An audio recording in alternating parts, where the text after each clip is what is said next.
Hello everyone. इससे पहले का सेशन आपने देखा होगा जिसमें हमने डिस्कस किया था इलेक्ट्रिक करंट के बारे में। आज का जो हमारा सेशन होगा उसमें हम जानेंगे इसके डायरेक्शन के बारे में, मतलब डायरेक्शन ऑफ इलेक्ट्रिक करंट। तो चलिए इसे स्टार्ट करते हैं।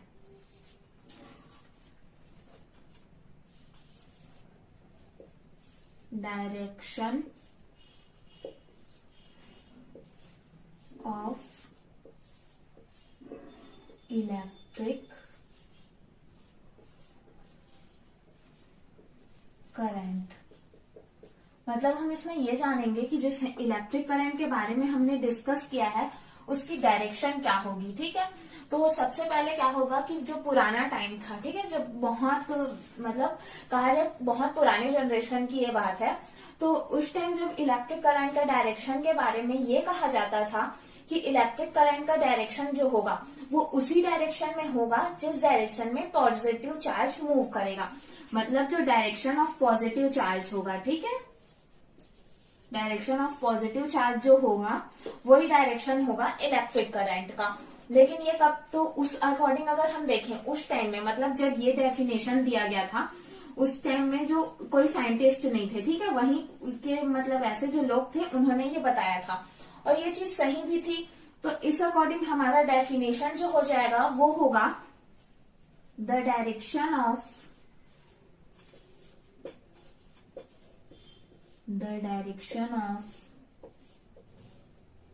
Electric current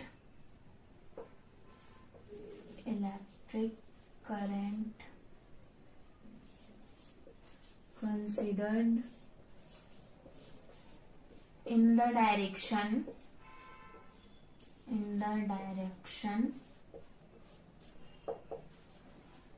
which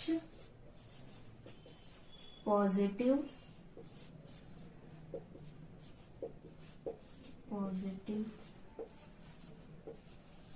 charge moves। Okay, ये एक डेफिनेशन हो गया कि जो इलेक्ट्रिक करंट का डायरेक्शन होगा वो उसी डायरेक्शन में होगा जिस डायरेक्शन में पॉजिटिव चार्ज मूव करेंगे। इसका मतलब साफ है कि अगर इलेक्ट्रिक करंट का डायरेक्शन इस तरफ है, ठीक है, तो यही डायरेक्शन होगा पॉजिटिव चार्ज का, और वहीं अगर दूसरे कंडीशन में देखें तो जो डायरेक्शन होगा हमारे पॉजिटिव चार्ज का वही डायरेक्शन होगा इलेक्ट्रिक करंट का। ये तो पहली बात हो गई। ठीक है, उसके बाद जनरेशन और आगे बढ़ गया और लोग आते गए, तो उन्होंने अपने एक उनके अकॉर्डिंग, मतलब जो कहा जाए कि साइंटिस्ट आए या जो और लोग आए, उन्होंने इस डेफिनेशन में क्या किया, थोड़ा चेंजेस लाया और डेफिनेशन में चेंजेस लाके एक नया डेफिनेशन दिया जो कि था, ये डेफिनेशन हम कह सकते हैं जो सेकंड है। दोनों डेफिनेशन सही है, ठीक है, याद रखिएगा। तो दूसरे के अकॉर्डिंग ये था द डायरेक्शन ऑफ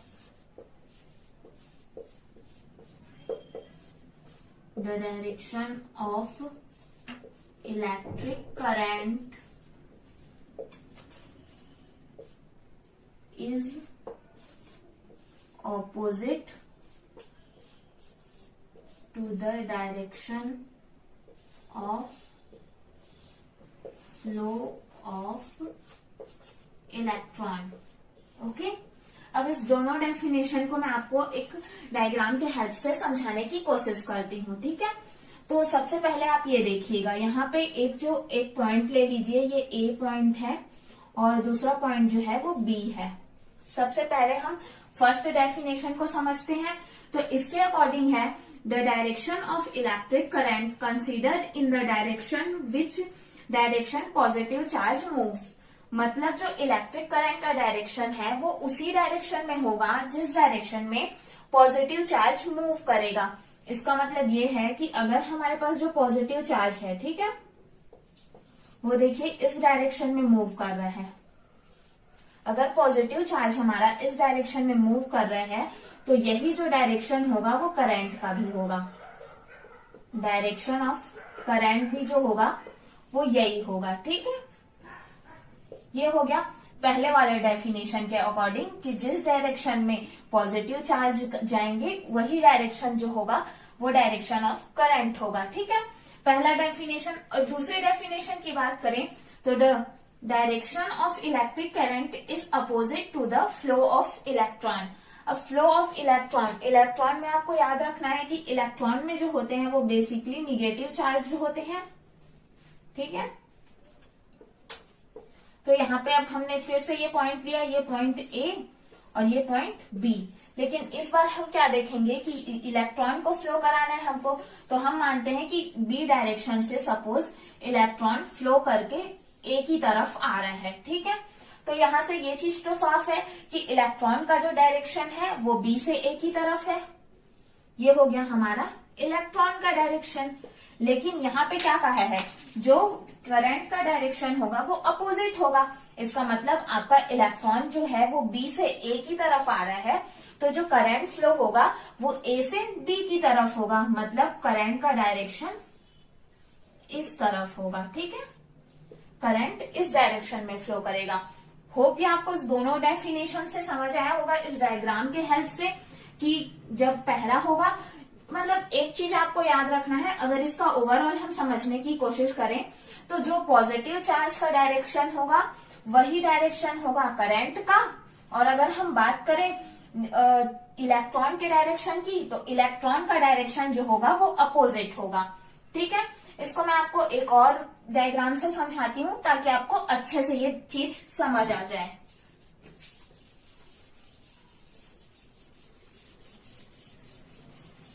तो देखिएगा, अब यहाँ पे हम रखेंगे एक, सपोज कर लीजिए मेरे पास एक बैटरी है यहाँ पे, ठीक है। तो बैटरी कुछ इस तरह से रहती है। अब इस बैटरी से क्या कर रहे हैं हम, यहाँ पे एक बल्ब लगा दिए, यहाँ पे एक बल्ब लगा दिए। देन यहाँ पे क्या कर दिए, एक अमीटर जोड़ दिए, जिससे इसका यूज किस लिए होता है, अमीटर का यूज जो हम करते हैं वो जो फ्लो होने वाली करंट है उसको मेजर करने के लिए करते हैं, ओके। और यहाँ पे हमने एक की प्लग लगा दिया, देन इन सबको हमने कनेक्ट कर दिया।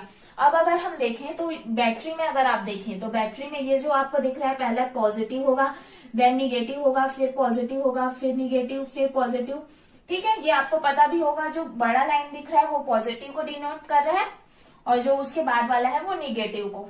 अब आपको अगर ये कॉन्सेप्ट समझ आया है तो यहाँ पे हम आसानी से बता सकते हैं कि अगर पॉजिटिव जो है, ये पॉजिटिव चार्ज जो है इस डायरेक्शन में फ्लो कर रहा है, ठीक है, आपको दिख रहा है ये इसी डायरेक्शन में फ्लो कर रहा है। इसका मतलब क्या है, जो पॉजिटिव चार्ज जिस डायरेक्शन में फ्लो कर रहा है वही डायरेक्शन होगा इलेक्ट्रॉन जो चार्ज फ्लो करेगा उसका इलेक्ट्रिक करंट का। तो इलेक्ट्रिक करंट का डायरेक्शन हमको पता चल गया कि पॉजिटिव चार्ज का डायरेक्शन इस तरफ है, मतलब इलेक्ट्रिक करंट का भी डायरेक्शन इस तरफ होगा।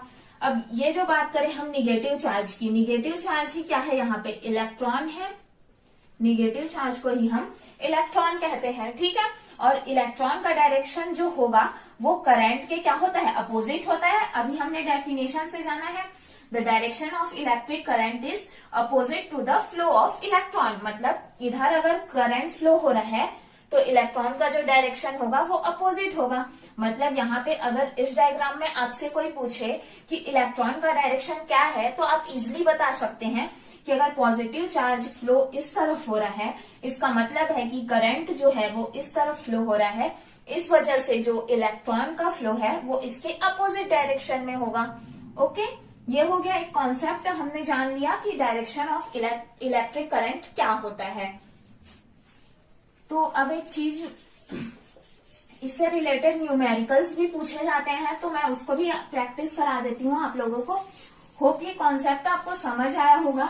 इसमें बस आपको एक चीज याद रखना है कि जो हमारे इलेक्ट्रॉन होते हैं वो निगेटिव चार्ज होते हैं, और जो निगेटिव चार्ज होगा, ठीक है, उसके निगेटिव फ्लो ऑफ इलेक्ट्रॉन मतलब क्या है, यहाँ पे निगेटिव चार्ज है, तो निगेटिव चार्ज जिधर फ्लो करेंगे उसके अपोजिट में जो है वो इलेक्ट्रिक करंट फ्लो करेगा, ठीक है।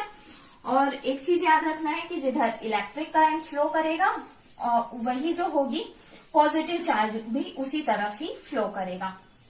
होप ये चीज आपको समझ आई होगी। अब हम नेक्स्ट कुछ न्यूमेरिकल पढ़ेंगे, तो चलिए इसे स्टार्ट करते हैं। फर्स्ट न्यूमेरिकल हम देखते हैं। न्यूमेरिकल भी हम उन्हीं न्यूमेरिकल्स की प्रैक्टिस करेंगे जो न्यूमेरिकल्स हमारे पिछले कॉन्सेप्ट से रिलेटेड होंगे, ठीक है। तो फर्स्ट क्वेश्चन हम देखते हैं।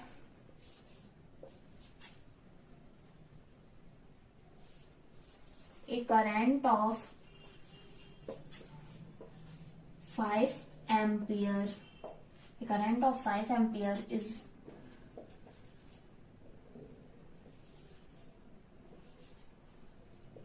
looped in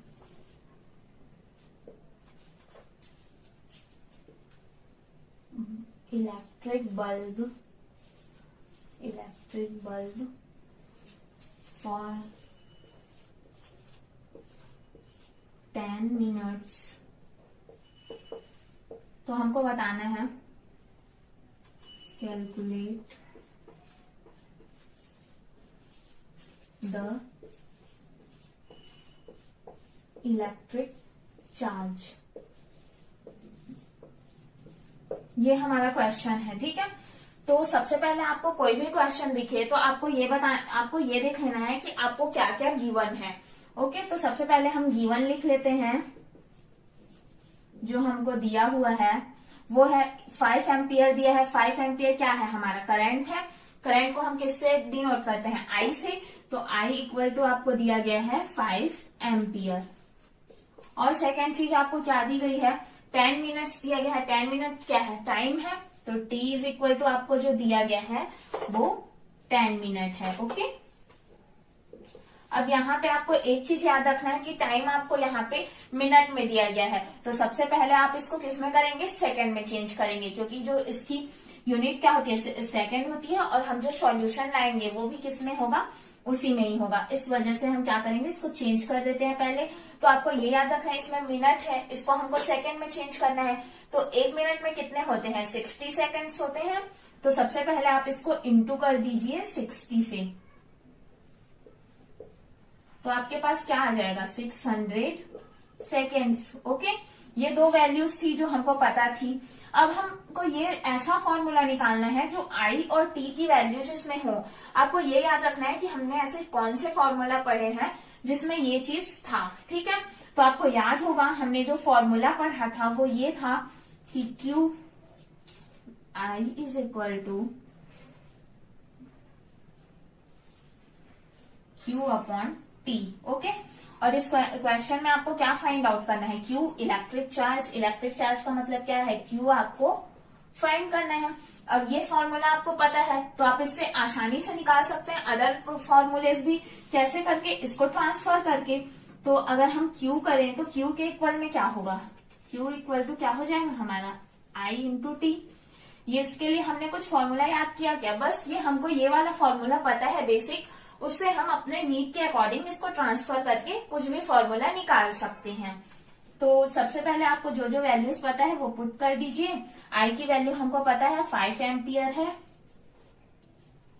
टी की वैल्यू यहाँ पे हमने क्या निकाली, 600 सेकेंड्स निकाली। तो 600 पुट कर दीजिए। तो इसको आप जब इंटू करेंगे तो आपके पास क्या आ जाएगा, 3000। ओके, 3000। साथ ही साथ आपको याद रखना है यहाँ पे आपको इलेक्ट्रिक चार्ज फाइंड आउट करने बोला है। और इलेक्ट्रिक चार्ज के लिए जो किससे डिनोट करते हैं हम, गुलाम से। इससे पहले भी हमने स्टडी की है इसके बारे में। इलेक्ट्रिक चार्ज के लिए हम गुलाम का यूज करते हैं। तो आप जब भी सॉल्व करेंगे आप लास्ट में उसकी यूनिट जरूर लिखिएगा, नहीं तो उसके भी मार्क्स कट जाते हैं। ओके, तो यहाँ पे आपका हो जाएगा 3000 गुलाम।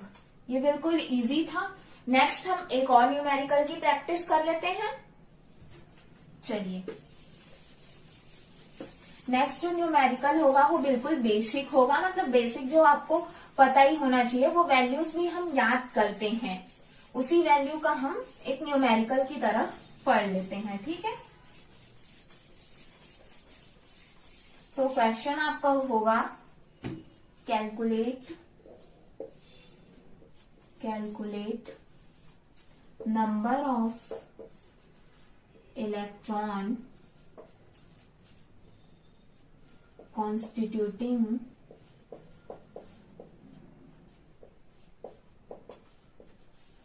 1 coulomb of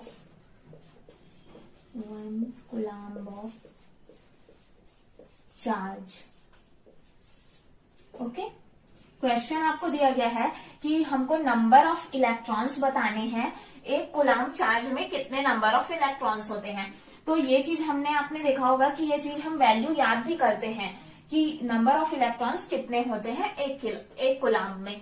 तो सबसे पहले हमको ये एज अ न्यूमेरिकल दिया है, तो हमको इसे फाइंड आउट करना है, ठीक है। तो यहाँ पे आपको जो वैल्यूज दी गई है, सबसे पहले हम गिवन देखते हैं कोई भी न्यूमेरिकल को सॉल्व करने से पहले। तो आप गिवन लिख लीजिए जो भी आपको गिवन है। तो गिवन जो आपको है 1 कूलम्ब ऑफ चार्ज आपको दिया गया है। चार्ज को हम Q से डिनोट करते हैं, इसकी वैल्यू है 1 कूलम्ब। अब नेक्स्ट और कोई भी वैल्यूज आपको नहीं दी गई है और आपको नंबर ऑफ इलेक्ट्रॉन्स बताने हैं, ठीक है। नंबर ऑफ इलेक्ट्रॉन्स जो है वो आपको फाइंड आउट करना है। तो चलिए, इसके लिए एक फॉर्मूला आप पढ़े होंगे, आपको याद होगा। एक फॉर्मूला होता है Q is equal to N into E। यहाँ पे आप वो जो प्रीवियस फॉर्मूला जो हमने लगाया V equal to Q upon T, sorry I equal to Q upon T, वो फॉर्मूला हम यहाँ पे नहीं लगा सकते। क्यों नहीं लगा सकते, उसके पीछे का रीजन, क्योंकि हमारे पास सिर्फ और सिर्फ इस क्वेश्चन में Q दिया गया है, न हमको I की वैल्यू पता है न ही T की वैल्यू पता है। तो ये फॉर्मूला यहाँ पे एप्लीकेबल होगा क्या? बिल्कुल भी नहीं होगा। तो हमको एक ऐसा फॉर्मूला देखना है जो हमारे वैल्यूज के अकॉर्डिंग हो और उसे पुट करके हम सॉल्व कर सकें, ठीक है। तो आपका एक फॉर्मूला, ये फॉर्मूला जो हमने पढ़ा है Q is equal to N into E, ठीक है। यहाँ पे N जो हमको फाइंड आउट करना है, तो सबसे पहले आपको N फाइंड करने हैं। तो आप इसको लिख लीजिए, N इक्वल टू क्या हो जाएगा हमारे पास, हमको वैल्यू दी गई है जो Q की। अब बात कर रहे हैं यहाँ पे इलेक्ट्रॉन की, तो इसकी वैल्यू क्या होती है, आपको याद रखना है कि E की वैल्यू होती है 1.6 into 10 to the power 19 coulomb. Okay, ये वैल्यू होता है हमारे पास। अब जो जो वैल्यूज हमको पता है वो हम पुट कर देते हैं। तो Q की वैल्यू क्या दी गई है, हमको 1 कूलम्ब दी गई है, उसको पुट कर लीजिए। और नीचे आपके पास इलेक्ट्रॉन की जो वैल्यू है 1.6 into 10 to the power -19 coulomb, ठीक है। ऊपर में हमको 1 कूलम्ब वैल्यू दिया गया है। ये कूलम्ब और कूलम्ब क्या होगा, कैंसल आउट हो जाएगा।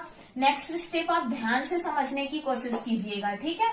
तो यहाँ पे जो आपका ये 10 टू द पावर -19 जो आपको नीचे की तरफ दिख रहा है, इसको हम क्या करते हैं, ऊपर ले जाएंगे, ठीक है। तो ऊपर ले जाएंगे तो ये -19 है वो क्या हो जाएगा, पॉजिटिव हो जाएगा। तो ये हो जाएगा हमारे पास ऊपर में 10 टू द पावर 19 और नीचे क्या बचेगा हमारे पास 1.6। ओके, अब नेक्स्ट स्टेप देखिएगा, ये जो 1.6 है इसको हमको क्या इंटू 10 टू द पावर 18 लिख सकते हैं हम। 10 टू द पावर -19 है तो उसको 2 पार्ट्स में डिवाइड कर सकते हैं और नीचे हमारे पास बचेगा 1.6। अब इस पॉइंट को भी हमको हटाना है, तो पॉइंट को हटाने के लिए हम क्या करेंगे, ये आपका 16 हो जाएगा और आप ऊपर और नीचे 10 का कर देंगे, ठीक है। 10 का इंटू कर दिए हमने दोनों साइड। तो यहाँ पे अब आगे स्टेप देखिएगा आप, ये 10 इंटू 10 क्या हो जाएगा हमारे पास 100 होगा और इंटू में आपका बचेगा 10 टू दी पावर 18 और नीचे आपके पास बचेगा 16। अब इसके बाद हमको कैंसल आउट कराना है, ठीक है। 16 के टेबल में देखना है, तो 16 के टेबल में सबसे पहले कितने बार जाएगा, 6 जाएगा, 16 6 तो 6 हो गया सबसे पहले। उसके बाद आप पॉइंट लगाएंगे, आपके पास 96 में कितना बचा, 4 बचा, तो ये कितना हो जाएगा आपके पास फिर 40 हो जाएगा। अब 40 के लिए आप किस में जाएंगे, 16 2 हो जाएगा, ठीक। उसके बाद नेक्स्ट वैल्यू हमारे पास कितनी बचेगी, मतलब हमारा जाएगा 5 में 6.25 इंटू 10 टू द पावर 18, ठीक। ये वैल्यू हमारे पास आएगी। इतने जो है नंबर ऑफ इलेक्ट्रॉन्स होंगे हमारे पास, इतना नंबर ऑफ इलेक्ट्रॉन जब हमको नॉर्मली अगर हम कहते हैं कि हमको 1 कूलम्ब ऑफ चार्ज का अगर करंट लगा, ये हम कहेंगे, तो उसका मतलब ये है कि 6.25 इंटू 10⁻18 जो है इलेक्ट्रॉन्स हमको हीट किए हैं। मतलब इतना सारा इलेक्ट्रॉन हमारे बॉडी को हीट किया है, जिसकी वजह से जो है हमको इतना करंट फील हुआ। ओके, ठीक है। तो आज का सेशन हमारा कंप्लीट हुआ। इसमें हमने कुछ न्यूमेरिकल्स पढ़े और हमने डायरेक्शन ऑफ इलेक्ट्रिक करंट जाना। अगर आपको कोई भी डाउट हो तो आप हमें बताइएगा। Thank you so much guys. और अगर आपको वीडियो अच्छा लगा तो लाइक और शेयर जरूर कीजिए।